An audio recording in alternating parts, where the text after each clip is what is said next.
अस्सलाम वालेकुम नाजरीन, मैं Mohammad Kaleem Trust News of India की जानिब से आपका इस्तकबाल करता हूं। देखते हैं आज की अहम खबरें।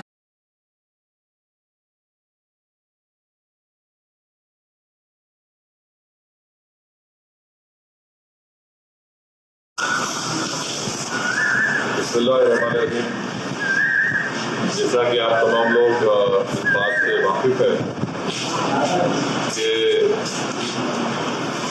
मजलिस इत्तेहादुल मुस्लिमीन की जानिब से जो ट्रस्ट है, मजलिस चैरिटी एजुकेशन रिलीफ ट्रस्ट, इसके तहत हमने फैसला लिया कि हैदराबाद के मुख्तलिफ मजहबी इबादतगाहें, चाहे मसाजिद हो, गुरुद्वारा हो, मंदिर हो या चर्च हो, यहाँ पर हम लोग एक सैनिटाइजर की मशीन देना चाह रहे हैं और ये फैसला भी लिया गया, ऑर्डर भी भेजा गया और इंशाअल्लाह ताला इसकी कुल लागत कॉस्ट जो है 220 छोटे मशीन है 1 लीटर के और 28 बड़े मशीन है 5 लीटर कैपेसिटी के और इसकी कुल लागत की कीमत 19 लाख रुपये है।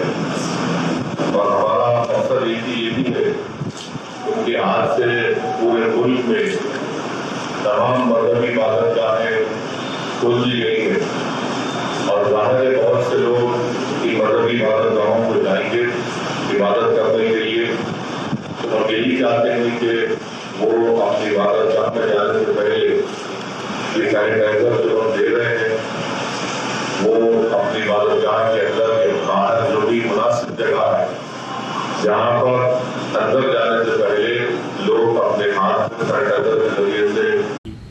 इससे अचानक लॉकडाउन आ गया। लॉकडाउन में जो है आवाम की मईशत सबसे ज़्यादा तबाह हुई, यानी कोरोना वायरस से हमारी सेहत पे इफ़ेक्ट हो रहा था, लेकिन मईशत जो तबाह हुई है लॉकडाउन से तबाह हुई। दूसरी चीज़ यह है कि मकानदार का किराया देना है, कारोबार पूरा ठप पड़ा हुआ है, रमज़ान आ गया, बच्चों का फाइनेंशियल ईयर है, स्कूल का एजुकेशन, स्कूल से फ़ीसा बनो बोल के रोज़ SMS आना शुरू हो गए। अचानक से ये हुआ कि मार्च, अप्रैल, मई, तो ये जून 5 तारीख को पूरों को TSSPDCL से इलेक्ट्रिसिटी डिपार्टमेंट से बिल्स इशू किए गए। अब जब बिल्स इशू किए गए तो आवाम परेशान हो गई देख के बिल्स, जिसको हर महीना 1000-1200 रुपये या 500 रुपये आते थे, उनको ये हुआ कि अचानक से जो है उनको किसी को 8000, किसी को 10,000, किसी को 15,000, यानी 10,000 से किसी को कम आया नहीं बिल। तो आवाम जो है मेरे पास लेके आई, लाके पूछी कि ये क्या है भाई। इलेक्ट्रिसिटी के अहदेदारों को मैं बात करने की कोशिश करा तो कोई भी लोअर रंग ऑफ ये कोई नहीं बोले। तो फिर हम जो है यहाँ के जो पावर मिनिस्टर है उनको और KT रामाराव साहब को ट्वीट करे, हुकूमत की तरफ से भी कुछ ऐसा जवाब ही नहीं आया। जब ये मुद्दा बहुत बड़ा हुआ, पूरा यानी सोशल मीडिया पे और अखबारात में आने लगा, तो KT रामाराव साहब जो है आवाम के सामने आके ये बोले कि मैं जो है पावर मिनिस्टर से गुजारिश करूँगा कि इलेक्ट्रिसिटी बिल को सुधारो। तो आप मुझे ये बताइए कि यहाँ पर जो है परिंदा पर नहीं मार सकता बगैर चीफ मिनिस्टर या KT रामाराव की इजाज़त से। क्या KT रामाराव साहब आवाम को बेवकूफ़ समझ रहे हैं क्या? बताइए कि मैं बात करूंगा, मैं बोलूँगा। ये पूरा बाद में मैं जब मालूम किया तो ये पूरा मनसूबाबंद साजिश है ये, कि पहले तो बिल्स बढ़ा दीजिए। ये लोग ये किए कि हर महीना जो यूनिट रेट आता, देखिए आप, अब कोई घर में जो है 1 से 100 यूनिट जलाते तो उसका रेट अलग होता, 100 से 200 यूनिट का रेट अलग होता, 200 से 300 यूनिट का रेट अलग होता। ये 3 महीने जो रीडिंग नहीं लिए ये लोग, पूरा टोटल यूनिट कैलकुलेट करके 300 प्लस यूनिट का रेट डाले उसमें। और एक क्या किए कि सीक्रेट तौर पे ये लोग जो है इलेक्ट्रिसिटी का जो पर यूनिट रेट है बढ़ा दिए। पहले 1 रुपया 20 पैसे, 1 रुपया यानी 1.5 रुपया, 3 रुपये और 5 रुपये था, उसको बढ़ा के 3 रुपये, 5 रुपये, 10 रुपये कर दिए लोग। कमर्शियल को पर यूनिट 10 रुपये ऐसा कुछ कर दिए। ये बगैर ऐलान के, बगैर कोई असेंबली में बिल पास करे के, बगैर कोई कैबिनेट में रेजोल्यूशन पास करे के ताकि अवाम एहतजाज करेंगी बोल के, ये खामोश तौर पे ये अवाम को एक हुकूमत की तरफ से थप्पड़ पड़ा ये। तो अब यहाँ पर ये है कि जो टीआरएस के तमाम एमएलए है खामोश बैठे हुए, कोई ये नहीं बोल रहा कि सीएम साहब को जाके कि भाई अवाम परेशान है, आप कैसा, वो बेचारे किसी को अपॉइंटमेंट नहीं देते। आज ही अभी मैं उत्तम कुमार रेड्डी साहब का स्टेटमेंट देख रहा था, आज वो लोग एहतजाज करना चाह रहे थे, सारों को नज़रबंद कर दिए, सारों को। ये क्या डेमोक्रेसी है या क्या आप बादशाही हुकूमत है, क्या मिलिट्री राज है, समझ में नहीं आ रहा है। यहाँ पर सीएम साहब किसी को अपॉइंटमेंट नहीं देते, कोई मिलने गया तो वहाँ पर उनको पुलिस घर में हाउस अरेस्ट कर दे रही।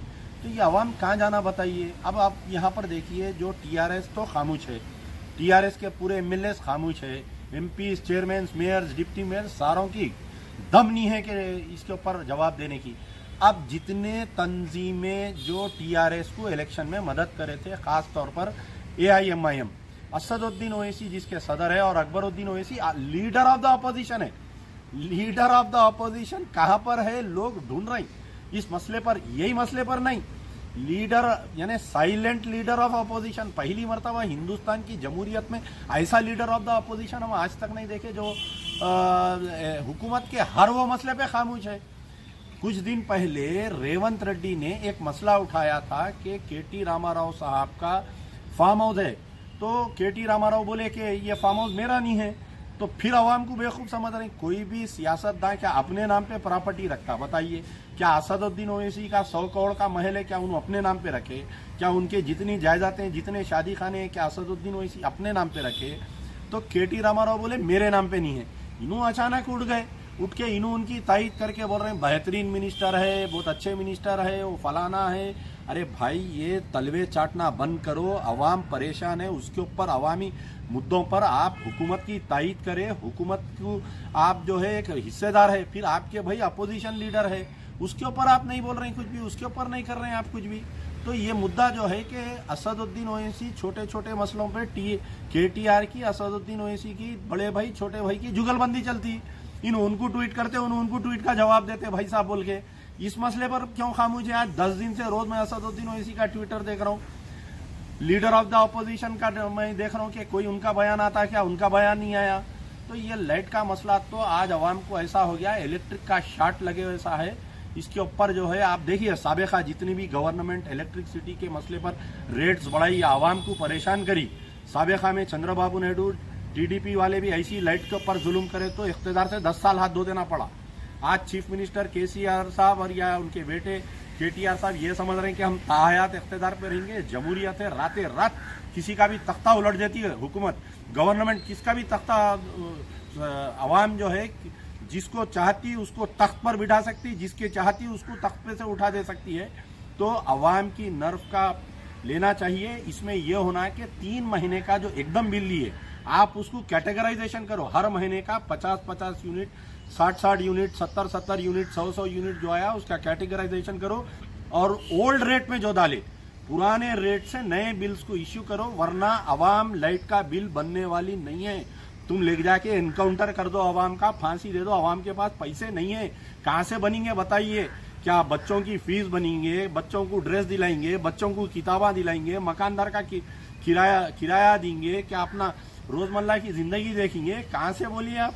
ये तो सरासर जुल्म है, इसका नोट लेना चाहिए।